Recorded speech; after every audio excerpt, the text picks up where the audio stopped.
This is a 2006 Hyundai Getz. That is not. That's a dog. And behind that glove box is where the cabin filter is. And I bet my last banana it's never been changed.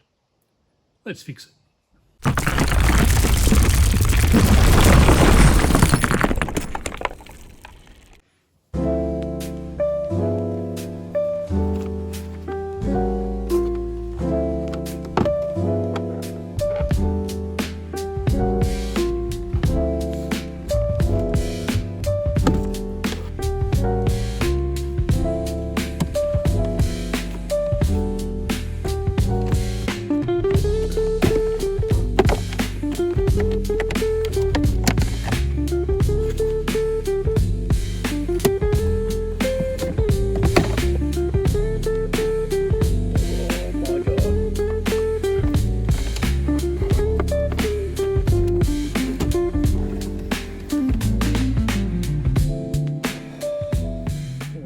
Man.